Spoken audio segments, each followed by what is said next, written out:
Go see us. Go see us. Yeah. He was a parent. Good morning. Good morning. Good morning.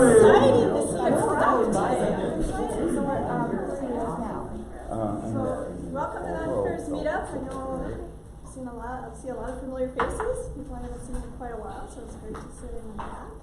I'm Tiffany Fettig, and we're going to do a panel discussion today on financing options for business. We're going to focus on 4 specific ones, but we're also going to maybe have some discussion about anything you see up there and anything else that might not even be on that screen. But everything's open. Anyone have questions on how to finance, specific questions on your own business or how you've done things in the past that have been helpful, please share. This is supposed to be pretty informal. We're just going to take time to learn together, okay? So I'll have everyone just as the panelists introduce themselves just real quickly, and then we're going to get into some questions that I've already laid out for them, but I really want, if you guys have questions, please don't hesitate, just raise your hand at any point, okay? Jim? Could we have an invitation quickly with names? You want to see who's at the tables today? Yeah. Okay, we can do that. You want to start? Sure. My name's Caleb. I'm an analyst at True Star Federal Credit Union. Been there for a month now.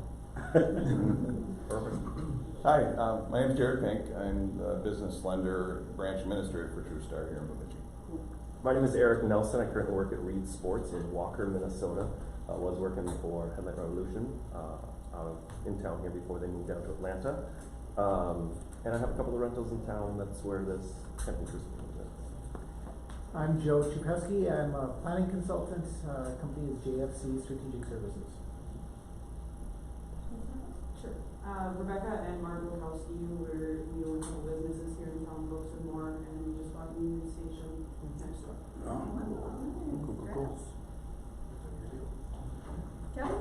I'm Kevin Johnson. I own my Bemidji and Great River Design. Kevin, I'm on the corner of the garage in Blackwood. Denise Corn, financial coaching, financial freedom. I'm Trisha Robinson. I have Minute 59 Mystery Escape Rooms, and right next door, Vertex Laser Works, custom laser service. Bernadette Aguilar. I have Lunch Realty, selling commercial and residential real estate. I'm Joan Dreyer. I'm liking to think that I'm retired, but I'm not. I currently own rental property in Bemidji. I'm Leah Gerard. My husband and I own a scrap metal business in town. Good morning. I'm Sarah Behrens. I work at NTC. Mick McCrory, Northwest Minnesota Foundation, Small Business Development Center. Jim Benson. I don't work anymore, but I'm in everybody's business.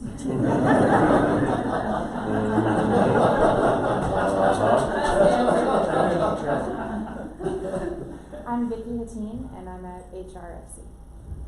Grant Opegard. I'm a business consultant with the Small Business Development Center in Bemidji. Paul Muller with Greater Bemidji.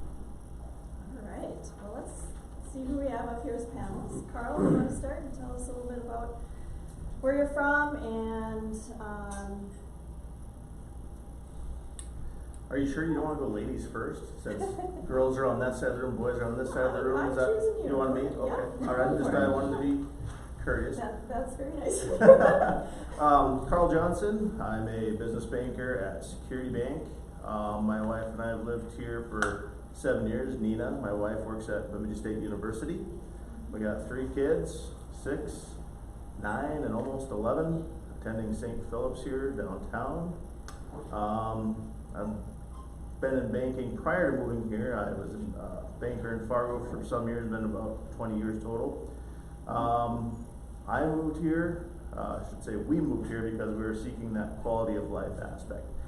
My wife is from Hibbing, and we kept coming to this northern Minnesota place. I'm a North Dakotan by origin, so trees and lakes stunned me, and I started to like them, even if I couldn't see 10 miles in every direction. And well, long story short, I gained employment at Security Bank, and if you don't know it, Security Bank is 110 years young. Our locations are in Bemidji, and Bemidji. This is our home. We're in our 4th generation of the family. that started and runs the bank right now, the Bear family. So you have Ryan and Tiffany, brother, sister, that represent the 4th generation of ownership of Security Bank. We have our auto bank down here, our cute little auto bank, and then we have the main bank up on Paul Bunyan across from Ken K. Thompson, if you're not familiar with us. But yeah, we are your textbook definition of a community bank. This is our home. Our main lines of business are commercial banking and home lending, and that's what we do. Thank you. Oh. Good morning. A couple folks walked in. Did you want to have them do their spiel first? Yeah. I see Kim back there, sneaking back there. She's like a teenage girl on her phone. What's the girl with you? Your food in your mouth? We're impaired. Kids, you want to go I'm a first? teenage girl on the phone and you just shoved food in your mouth. I'm Kim Nagel. I am visiting, but I'm a long-time resident here. Rob knows me well, otherwise he wouldn't. I'm a business coach, keynote speaker, and an author. So that's what I do for a living. Welcome back. I'm Chris Hamilton with Lake and Woods Realty. I do commercial real estate. Alright, missing one? Alright, Rob. Thank you. Good morning. Rob Aitken. I run Leech Lake Financial Services, which is, it started out as a tribal government program. In other words, all of our staff, we were tribal employees. But in order to get certified as a CDFI, we had to move and become a nonprofit separating from Leech Lake itself. So we've got our own board of directors. We're a 501c3 with a mission to make it easier for folks to get capital for whatever they need. When we started this project back in 2012, we thought we were going to be doing one business loan a month, right? I mean, and our service area is literally the Leech Lake Reservation community. Well, it's been 12 years and we've done 8. Our focus and our strength is doing consumer lending and helping folks build credit, and we do a lot of classes with, we're also part of the financial coaching world, and we do mostly credit building loans. Our board they see, Carl's our banker, and we've got dollars that are allocated to spend money. Now, it doesn't matter if you are a Leech Lake band member, it doesn't matter who you are. Our service area includes Bemidji, Walker, all the way to Grand Rapids, so 25 miles outside the boundaries. And we at Financial Services are putting a stress on getting those business dollars out and working. So that's why we're out here today. We don't have a ton of experience doing business lending, so we would love to be look at gap financing, or help out Carl with a different loan if there's something that needs to happen. We have dollars that we need to get out in the economy. So that's why I'm here, and we'll talk about that a little bit more. That's enough background. Thank you. Thanks. Tabi. Great. I'm Tabi Steinmetz. I'm with Northwest Minnesota Foundation. I've been there for 4.5 years. We do a lot of different things in our 12-county region. My main focus is small business lending, so we work closely with the SBA microloan program. We also have several other programs that we tap into, which we can get into further into the discussion. But we also have a strong technical assistance program, which draws in a lot of entrepreneurs and startup businesses that we can kind of help answer questions along the way, do some guiding and things like that.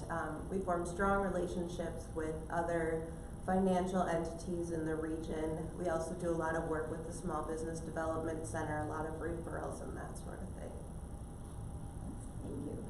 Sarah. Good morning. I'm Sarah Linda from Headwaters Regional Development Commission and Headwaters Regional Finance Corporation. HRFC is the nonprofit arm of HRDC that conducts all the small business lending.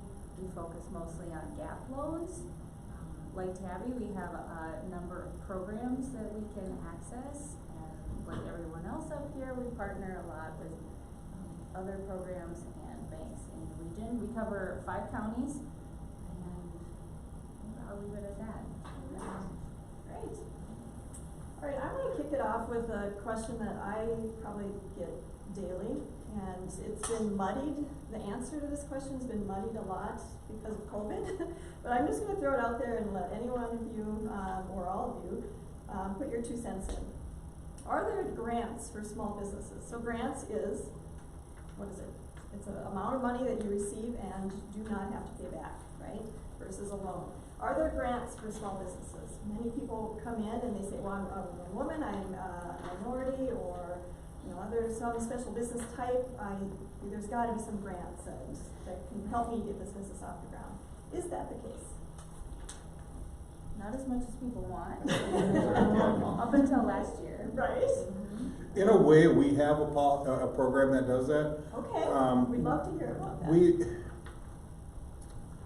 We have a program, it's called IDA, which is an individual development account, right? So if somebody saves $1,000, we'll match it. Well, and that's for a business or for a home or even for a car. So in a way, that's a grant. $1,000. I mean, $1,000 helps with closings with houses, and it's nice for down payment on cars. At this point, it is, but we're looking at doing a 2-to-1 match because we've recently got more funding from Wells Fargo, but that program isn't in place. That'd be something we do in 2022. Okay. But hopefully we get up to that. But it's a pretty successful program that we've got where, they've got to save, you have to save for 6 months, so 6 months of savings. And then, you just can't give us $1,000 and we'll match, give you $1,000. You've got to show demonstrated savings. But that's the best we can really do in terms of grants. There's not a ton of grants out there for business. No, I like Sarah's answer actually, where not as much as you'd hope. And if I'm sitting down and talking to somebody about, are there grants available?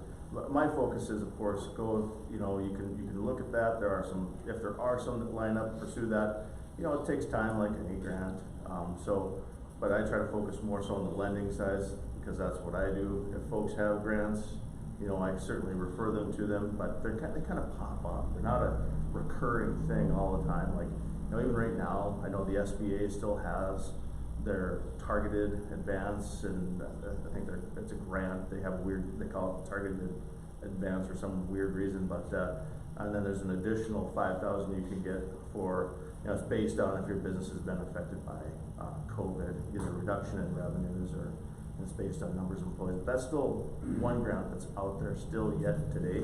Hasn't gone dry yet, but it's out there. And that one you do apply directly online. Yep. SBA disaster. It'll hit your account. It says SBAD. People call me up and say, I got an SBAD in my account. What is this? That's SBA disaster. It's not bad. It's a new rabbit. Yeah, it's SBAD. He gave you $5,000. I like that guy. So, yeah.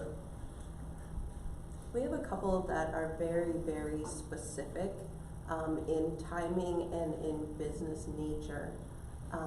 We have been kind of the go-between for some of the state funding to get through to businesses. Unfortunately, those opportunities have been closed at the state's direction. One of an interesting things that we have at the foundation is we have a child care finance program. And through that, a child care provider, whether existing or a newly licensed provider, can receive a forgivable loan up to $5,000 to help purchase some of those startup things that they need, address issues on a fire marshal report such as fencing or windows, and that is forgiven over the course of 5 years as long as they remain in business. So any grant or grant-like options that are out there are going to be very specific and very targeted to certain industries for certain reasons. And the timelines sometimes are really short, so once you hear about it, you probably need to act on it rather quickly. You're probably speaking of the Main Street program, which did close. I did forget to mention maybe USDA, FSA sometimes have some things if you have some agricultural types. Agricultural seems to be where you'll find some grants for equipment purchases, things like that, biotech area possibly. Anyone have specific questions about any of the COVID relief efforts that are out there or have been out there, or any questions regarding that piece? The Main Street seems to be could be one of the last ones. You know, I don't know if we're gonna see more or not. That was Some of the banks have foundations, and that's a different ballgame. But when you look at needs in the community, sometimes the needs sort of get close together. How do you deal with those kinds of things? I don't know if foundations typically are going to fund a for-profit. Okay. I think that's usually where It's the nonprofits. Yeah. But the nonprofits also could come in and get involved in some other kinds of funding. Yeah, I know the Bear Family Foundation, they have a foundation, and I think it's more like Tiffany says, First National Bank, I know they have their foundation, and there's other numbers of foundations in town, but I haven't heard of one doing anything business like for profit related, and I could be wrong, but Well, let's hear about some specific programs. Let's start it with Sarah on the GAP side. And please ask questions if you have questions, but we have, through the HRFC, some really kind of interesting programs right now at attractive rates that we want to make sure it's out in the community. So we have what I'll call 2.5 major funds. The first one is an old federal EDA revolving loan fund. Those are dollars that have been with us and gathered up since the 70s. But federal government, EDA. Right.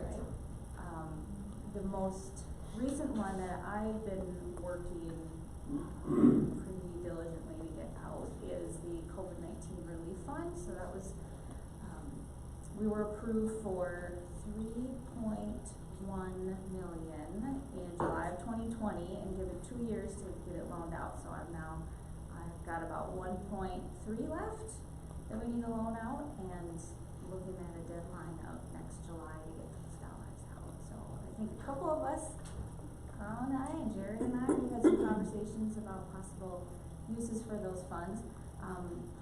We do our very best to get those out at very low interest rates. We've done a number of loans at 0% for the first 2 years, and then a 3-year rate change, or a year 2 rate change with a 5-year balloon.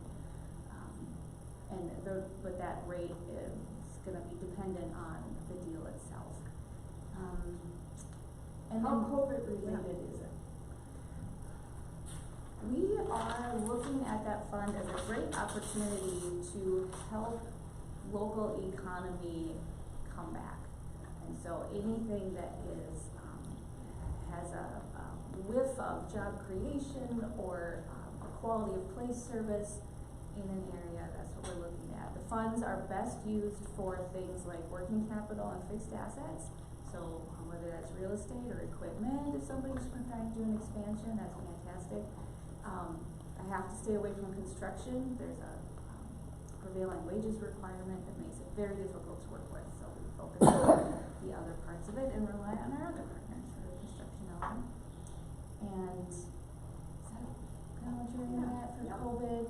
Yeah, so there's not going to be an analysis of you were decline in a revenue decline of X%. You don't have to worry about that.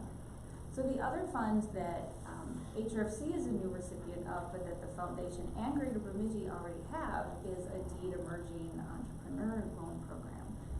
We just received funds for that. Like I said, the other two have been for a while. That is focused on businesses owned by women, people of color, veterans, and people with disabilities. And those and have low income. And low income. Yeah. And those have some restrictions as far as business size, business age, things like that. But all the three of us, if you ever had any inquiries about that, we all have information on that. And on our end, those are loans that are guaranteed by the state. That's coming out of the state deed pool. And I'm expecting a little more out of the state over the next couple of years from CARES Act, which will fund the SSBCI 2.0. So more federal money that we don't know exactly what the parameters will be, but we know it will be gap related, so we'll be able to assist traditional lenders in filling those gaps and financing. Sure. So our most prominent program is our SBA microloan program. We have that, you can request $35,000 is the max, but in special circumstances, we can go up to $50,000. That can be used for equipment, working capital, inventory, things like that. SBA did just recently allow us to term it out longer. We used to be capped at 5 years, now we're capped at 6. So we can spread that term out a little farther. And just prior to COVID, we did drop our rates down to 4% on those loans. As I mentioned previously, a bucket load of technical assistance comes with that, so we really get deep down into a client's business with them and make sure that they have everything they need to succeed. We have been using the deed entrepreneur money for a couple of years now, and we just received our second contract with them as well. And we often use that to match with SBA funds so that we can take advantage of both of the guarantees, the SBA guarantee and the state guarantee as far as that goes. We also have several other smaller pots of funds. You'll have to excuse me, I have a little bit of a cold. But we work with the Bemidji Downtown Authority, we work with a special loan fund up in War Road, we work with USDA, so we just have lots and lots of different things. When an applicant comes in, us loan officers just look at the whole package, the needs, and we kind of decide which pot of funds is the best fit for a project. Rob? Oh, we dabbled in some COVID relief, and I don't like it, so we stopped doing it. I mean, if a business, there's plenty of other lenders that can go out there, and we're not really built for it. I mean, so in terms of COVID relief, we don't really offer it, but I mean, if it's a business that's viable, we're gonna do everything we can to provide technical assistance, both post-loan and pre-loan on something like What's that. the maximum loan amount you can do for a business? We want to go 100,000 for our max, but we're not coming anywhere close to that. I mean, I think our lending policies say 100,000. We can lend up to 15 without it having to go to our committee. So we've got $15,000 signature authority for a business loan, which is nice. We've done that a couple times now. Do you have a certain base rate that you typically charge per project? Carl and I were talking about that. We don't. And of course, it's based on risk. I mean, we can go anywhere from 4.5% up to 12%, which is interesting because I mentioned that to Carl because he goes, "Oh God, we'd never go up to 12%. We just send it to somebody like you." I've been ran out of town. Yeah, which is interesting because that's what we do. We make loans that banks would never touch. I shouldn't say never, but we make loans that banks don't want to do. So our focus would be more in that area than it is on COVID. Oh my gosh, listen to all this cheap, easy money flowing out of here. And trust me, they'll even attest to this. I love to spend their money. I'm always like, someone walks in the door, it's like, Sarah's got 4% money over there. Let's talk to Sarah. So if you're talking to me at the bank, we do everything from soup to nuts. Doesn't matter what you want to do. If you need lines of credit, if you need SBA, USDA, if you need equipment, you need working capital, you want to buy some real estate, you want to try to be a land developer, whatever, we do it. You want to buy some multifamily investment stuff, whatever, we do it. There's no like limitation. You want to be a farmer, help you out. So we do everything. But when you're sitting down and talking to someone like a commercial banker, they're looking at what other programs are available for you as well. So I think it always kind of surprises someone when they sit down and they're like, well, you don't have to do your entire loan with me. I like to actually load you up with, your quickest, fastest, cheapest money, right? Like, so we're gonna look at the whole thing and say, have you thought about maybe taking some equity out of your home? And some people gasp and be like, oh, I can't use my home for anything for the business. I'm like, why not? 2 and 3% money, I'll take that all day long, because commercial rates are priced to risk, right? Our dollars aren't federal dollars that we're lending out. We have a tremendous amount of responsibility because we're lending out all of your money, other people's money, deposits. I know it doesn't sound like illegal, but it is legal. You ever seen the movie It's a Wonderful Life? They do the rush on the bank. It's the Great Depression. George is back there, just newly married. He's like, I can't give you your money, Grant. It's at Paul's house. I can't give you your money, Rob. It's Tiffany's house. You know, stuff like that. So this is how banks work, right? So with that comes a great deal of responsibility, and you know, so we have to watch, you know, how our dollars are lent out, and sometimes that means that the price to risk, if there's more risk associated with the deal, it's a higher rate. Our funding sources are very different from what you just heard across the board here. So I'll look at a deal, you come in, I'll say, you have a deal that's eligible for, you know, Tabi or Sarah, and now Rob, he just confessed a little bit ago, he's got a whole bunch of money that's burning a hole in his pocket. I'm gonna spend his money next. It's literally sitting in your bank. We're gonna do it slowly.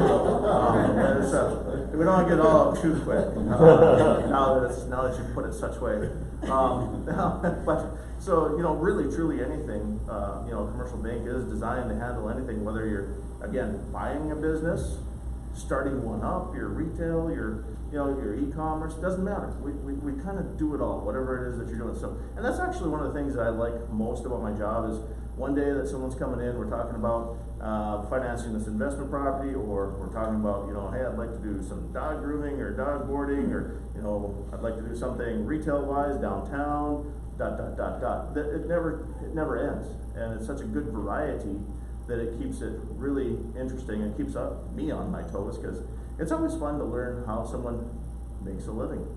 How do you make money doing this? I think that's really interesting. Now, can I throw this back over your direction? Yeah. I didn't hear anything about revolving loan funds. And you got like all these wonderful pots of money. I was just going to say, you know, in addition, these are revolving loan funds. Yeah, that's what we call them. But in addition to that, to the HRFC, the foundation's funds, Albany Communication has a revolving loan fund, the city of Bemidji has a revolving loan fund, small other communities like Bagley and Black Duck, Baudette, Kellier, also have revolving, Park Rapids has revolving loan funds as well. So they're available, and oftentimes, you know, they may have some smaller limits. Maybe they only go up to 80,000, and you need 200,000 gap dollars. Well, we can partner and actually do one loan that includes several gap partners. So you don't have, you know, 5 lenders to deal with on a regular basis. So you have your primary lender and then maybe one gap loan that is has multiple partners in it. Okay? So you know, those dollars, the city of Bemidji has actually a significant amount of money sitting there, and they really, really, really do want to get it out. Their main focuses are definitely on the South Shore. That's a priority zone for them to develop, as well as the rail corridor. But obviously the downtown area is definitely an area they want to make sure gets developed and continue to be successful. They do struggle a little bit on financing retail in certain zones outside of those priority zones. So they do like to focus, you know, on stuff in the industrial park. But if it's in the South Shore or the rail corridor, you know, it's pretty much free game as to what kind of business you can locate there. So we keep that in mind. Properties that butt up to those also, you know, are areas that they often have financed in the past too, and would probably be interested in. Probably the one caveat with any of these city funds or county, Beltrami County does have some money as well, is, you know, it's kind of, there's some public piece to that application process. So you do get your information reviewed, usually by either myself or Sarah. And it would then go before a loan committee that's usually made up of community bankers and business people. That recommendation, if it's recommended to be approved, would go to the board, so a county board or a city council. And usually what they're going to hear is really just that, what the project is and what the recommendation for loan terms would be. They're not going to see a lot of, you know, any financial information, so you don't have to worry about that piece. But there is that public piece to it, so you do have to keep that in mind. But it is another great option. So. Yeah, fun fact: we were actually open during the Great Depression and honored all requests for any money. Not many banks can say that. Love it when bank examiners are like, "What are you going to do if you go through a recession?" We're like, been there, done that, many a time. Any questions on any of the programs that you've heard? I mean, there's quite a bit of detail on your way. Grant, do you want to speak to how you work with clients? You know, as an SBDC consultant, you will often work with people to put together loan packages and be able to present that to lenders. So he's working with all of us. I think the panel has really covered everything pretty well. I would say that the SBDC will work on with clients and put through about $20 million of loans every year. And they range from 10,000 to 4 million, depending on the client. And what we do is when they come to see us, we always suggest that the first thing they do if they're looking for financing is to talk to the bank that they do business with already. You know, if you own a home or you have a business, first talk to your banker, your personal banker. And then we start talking to them about options, you know, the options that were covered this morning. And we try to look for ways to assist them in getting their loans. And we end up doing a lot of work on their financial projections and helping them write their business plans. Probably the number one problem we run into with entrepreneurs who want to get financed, and we cover 12 areas, 12 county areas, is the amount of owner equity required. It's normally 10 to 20% of the funding package. So if you're trying to borrow $1 million, you're probably going to have 100 to 200,000 to be able to get it done, along with things like a decent credit rating and you know, a history that is respectable and so forth. So the biggest problem we have is finding owner equity dollars. And probably the biggest misunderstanding is that you can use gap lenders in place of owner equity dollars. And to a certain extent you can. You can if use someone some. is, you know, if a bank is requesting 20%, yes. gap lenders don't, but they do want to see typically around 10%. Yeah. So they can play a role, but they certainly, all lenders are going to want you to have some skin in the game. Yeah, that's exactly, I think, Tiffany hit it right on the head. The biggest thing we tell them, you know, I mean, that we have difficulty with them understanding is if you don't have any money, you're not going to get into business. You're not going to get the loans you need. In the best circumstances, 10%. And after being at this for about 10 years, can honestly say I don't remember anybody getting a loan for a business if they're starting from scratch without 10% at least owner equity. Skin in the game that they talk about. So basically our job is just to coordinate and try to make use of as many of these programs as possible.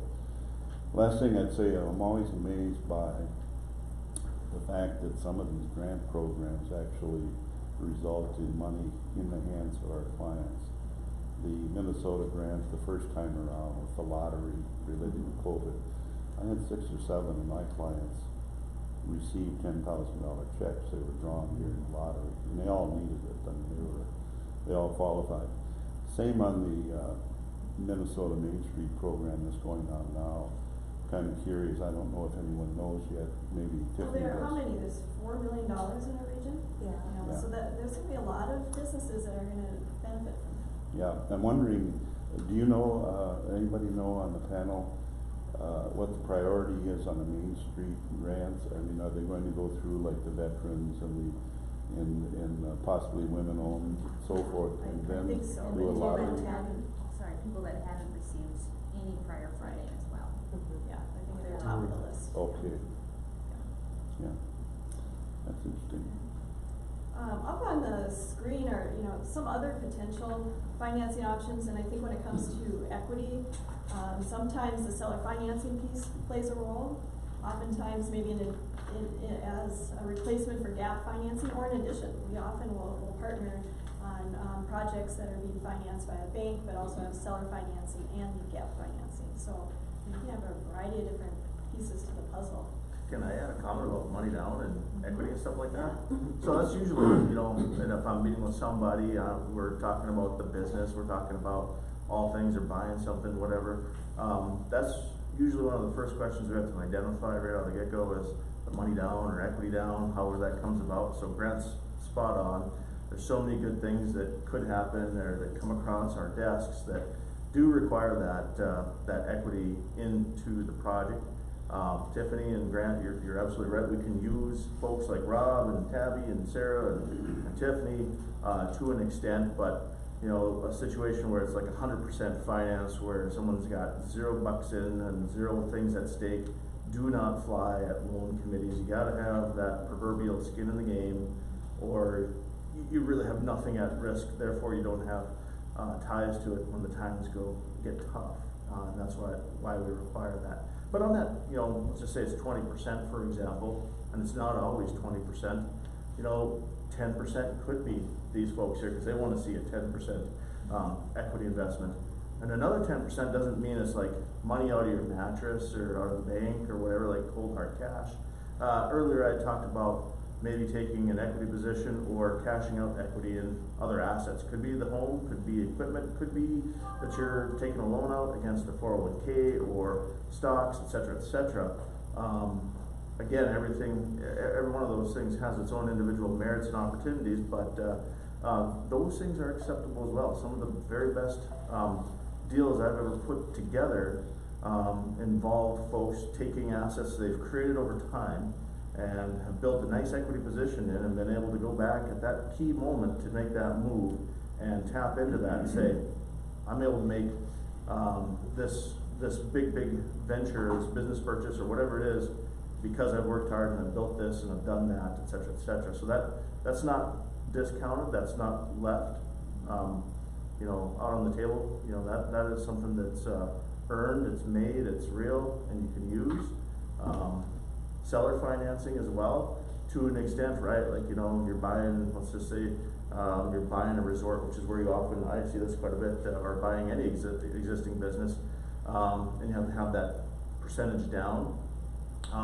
Seller financing is handy. That, if you don't know what that is, it's just really the owner making a loan to you in a junior or secondary position to the bank's filing on the collateral, be it a mortgage or titles or assets, etc., etc. So that can count, but again, to a degree, right? Like, it's not just 80% bank all in and then 20% seller. You need to bring something to the table. So keep that in mind.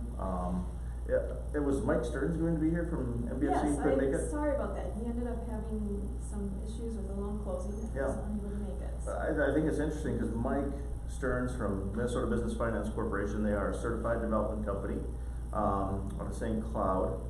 They do probably more than this, but I think they're most commonly known for the Small Business Administration 504 loan.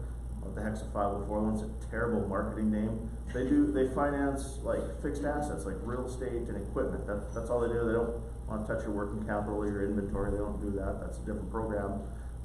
But they've told me that 9 out of 10 deals that come across their door has a component of seller financing to it. And so it's actually fairly, I don't know if it's growing or what, but it's a fairly common deal. It's that many, so I just wanted to share that. I would like to talk about the 5, and actually Sarah and I have a 6C of credit, and talk a little bit about those components that go into analyzing an application. So people can have some understanding of what the bankers are doing at their desk for sometimes weeks on end as they're trying to figure out if this project is financeable. And you'll want to take the first one on, I'll just throw out, my favorite one is character. What goes into our... We do a lot of character lending. You know, that's really important for us when we're looking at a potential project. You know, we're going to look at the owner or the potential owners. We're going to look at their history, kind of what they excel in, their passion, how they've gotten to where they are today, what they're putting into the idea, all those sorts of things. You know, all these other C's that we're going to cover come into play, but we do a lot of character lending. You know, we really kind of dig down into who you are as a person, as an entrepreneur, as a business owner, and kind of make sure that it's a good fit. And if you're not there, we're going to supply you with the tools that'll help you get there. One of the components that I put in, and maybe not all of us would do the same thing, but credit score kind of goes into character. So if you have a really poor credit score, it does say something about how you've operated in the past, right? So keep in mind that that credit score, no matter what program you apply for, will be looked at.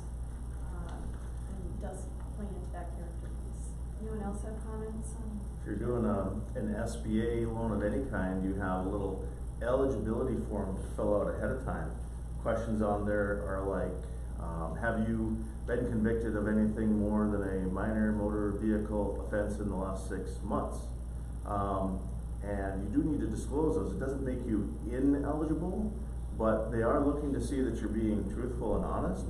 And if you don't put something in there, the kind of the automatic assumption on the other side, especially from an SBA loan officer that's not there to physically meet and speak and talk to you, right? They're thinking something's wrong, this person hasn't disclosed their reckless driving charges, their DWI, their whatever it is that's out there that is more than a minor motor vehicle. That'd be like a speeding ticket. They want to see that, and it's our job to ask those questions. So usually if I'm doing something along the lines of an SBA type loan or anything of that nature, I'll ask that question right away to see what comes out. I've had some really interesting answers back to that, like, yeah, I just got to jail. I'm like, let's talk about that. Tell me about your history. So, you know, because I think we got some problems, and you know, you can do some things. You could get these things filled out, and you could even send it. They have a direct kind of email at SBA land there that you can do a predetermination of eligibility. So you know, you get to know if you're on Santa's good list or naughty list. You're gonna get your SBA loan at or not. So I say that jokingly, but yes, I think it's a great thing. When you talk about character, that's done by the SBA. We don't actually do that at the bank, but I think it's a great thing because it's pretty damn difficult to run your business if you're in and out of the clink every so often.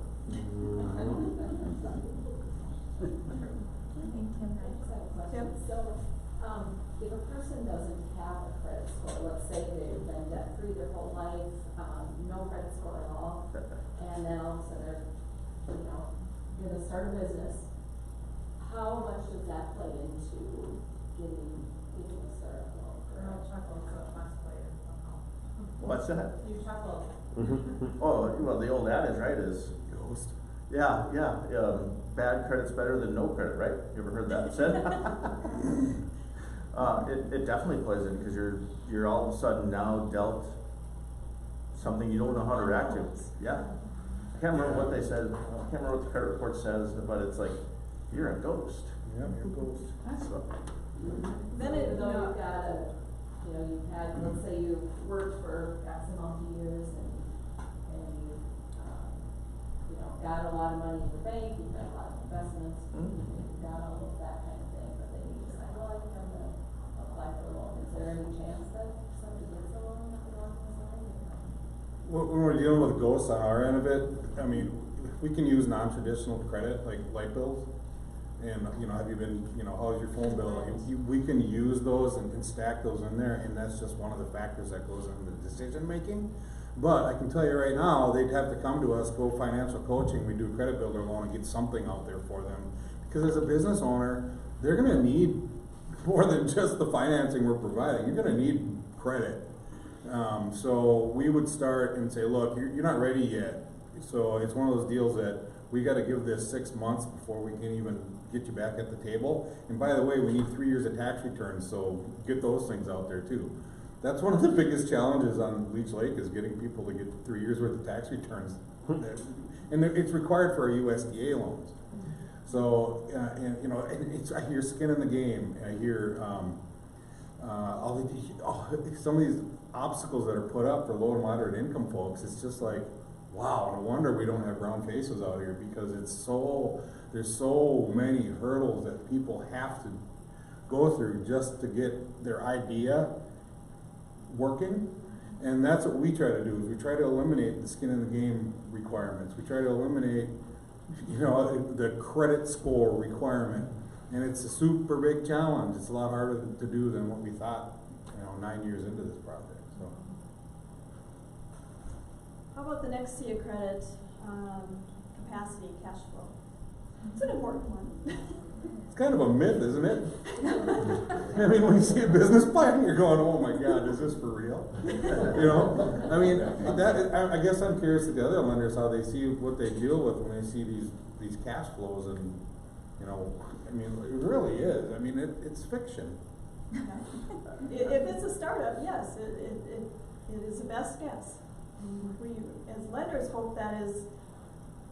I'd like to see the worst case best guess, and then maybe their idea of what they think is reasonable. So you have, you know, a way to kind of look at that, you know, and assess. But you know, we'll go line by line and look at each of those, you know, the revenue, how they're calculating that. Grant does a great job in helping them come up with those assumptions behind those numbers to, you know, validate those revenue figures, and then go through the expenses. Are they all there? Are they missing some big ones? You know, oftentimes I see property taxes not even on there, and they're going to be owning some real estate. It's like, well, that's a big chunk. You gotta make sure you got them all there. So we spend a lot of time on that piece. But if you know, I was told by a loan committee member when I first started that you're never doing anyone a service by giving them a loan they can't pay back. Right? So we don't want to put someone in the position just because sounds like a great idea, but if it's going to mean they're going to lose their business and their home or whatever else, that's not what we want to do. If there isn't capacity on a deal, cash flow, in other words, the ability to repay a loan, I'm not in. I don't want to put anybody in that position. Right. And that could be the track record of historical results or projections. I don't really care what scenario you're giving to me if it doesn't repay the loan. Now, funny story here, I had a couple come into the bank back when I was in Fargo, and they had given it a whirl on their own. They could have used a grant really, really bad. They had brought in their Excel, and there was a bunch of equals value broken cells in their Excel, and they said, the program tells us there's value in what we're doing, so we need to move forward with this. It's like, oh, brother. Oh, sweetheart, no. Yeah, let me time out, save you from yourself. This is broken, do not do that. So that was maybe the funniest story I've ever seen. The equal value, and I was like, no, you didn't say that. Anywho, yeah, cash flow is king, man, and cash is king. And if it's not there, one thing I'd say, you know, in a situation where you're maybe buying an existing business, projections are really important because that's your opportunity to tell the bank how you're going to run the business. Now, we're looking at the last 3 to 5 years of the tax returns from the current owner. That's how they ran the business. Tell me what you're going to do. So if you see something in the last 3 to 5 years from the current owner, it doesn't cash flow, maybe there could be a variety of reasons why it doesn't mean it's an automatic no from a banker's point of view. There could be a lot of reasons there. There could be all kinds of potential and things that you're going to do different. But that's where your projections come into play. I was just going to mention that with our clients, we always try to do a 3-year financial projection and cash flow, P&L and cash flow. And when we do, 20% of our clients, when they take a look at, wait a second, I'm borrowing $300,000 to make $14,000 a year cash flow, they say, you know, I'm passing or I'm out of here. And that's good because, yeah, it helps a lot because, and every once in a while, we'll get someone that we're working with on a 3-year projection. And the plan is so unrealistic. You know, they're going to do $1 million on a business in Bemidji that, you know, one time I saw one relating to a small skating rink. They're going to do $1 million. Unfortunately, before, you know, we were working with the client to say this is totally unrealistic. Let me show you what some of the other skating rinks do around the country. That kind of stuff. Mr. Matson was at the bank at that time in security. My client went in to the bank with the first projection, which had an email off to the side saying, this is not realistic, let's meet and discuss. Went in to see Matson and said, the SBDC said this will work, you know, and it'll work, you know, borrow me my $800,000, you know. And Matson called up and asked what I was drinking in my coffee. And I said, the only thing I had that helped me was, I said, did it say draft 1 on the top? Yes, it does say that. Good. I probably should have talked to a lot more bankers. If it doesn't say final on the top, please ignore it. But we sometimes do that, and it's surprising. about 20% of our clients do withdraw their applications at that point and decide, no, this is not, it's too risky. So we try to keep them from going to the bank with plans that are unrealistic. And we understand too that we get through about 80% of the ones that we think are decent. But that's normal. The people look at things differently, and some of them are right on the line. You know? But it does help a whole lot if the entrepreneurs contact us, because we have about 5 consultants, and we try to head things off and try to get things more realistic. And most of the banks do that, and it's real helpful for us as well. Thanks, Grant. Well, we only have a few more minutes, so I want to get through some of these other C's of credit, just to make sure everyone is aware of them. Another one's collateral. So collateral obviously is something you have to bring to the table, and can be a variety of different forms. It can be your business collateral, it can be something outside the business. So there's definitely options there. But keep in mind that you might value something that you bring to the table at X. The banker's going to look at it and say, no, it's only in our eyes worth Y. So you're never going to always agree on that number. So come in with more value than you expect you'll need. Conditions. Capital, so conditions. Conditions is a great one. We're going to talk about conditions. Yeah, conditions are the things that are outside of your control that will impact your business, and you got no say in it. COVID. That's a seventh C. Yeah, I might as well be the next C. But you know, I've even seen it where businesses have taken just an extreme hit to their sales with a road construction project that went too long up their front door, and oofta, it sucks, you know, things like that. These are the conditions, right? Things that are outside of your control. Capital, so how much are you bringing to the table? What's that piece? Community impact is one that gap lenders look at. I don't know that. Is that your 6th C? It is your 6th C. I have a 6th C. I don't talk about it. You don't. In particular, I look at community impact for job creation, quality of place. I mentioned those 2 things earlier. Sometimes it's not job creation, it might be just job retention. That business has been trying to, the owner wants to retire, he's either looking at closing down or finding a buyer. Or finally a buyer comes to the table. We'll take that. It's a community impact. Speaking of community impact, we don't have time to get into this thing, but I've heard for almost a dozen years about the rail corridor. And it's public, it's private, the discussions, there's contamination, there's finance, there's so much going on. I bet I've seen 5 plans how it's gonna go. And it's always on the edge of, it's not getting serious drift into there somewhere. What's causing, well, what's the biggest problem we have here? Even the port authorities in here looking at, you know, it's complicated, but it doesn't seem to get done, but it would have a tremendous impact on downtown.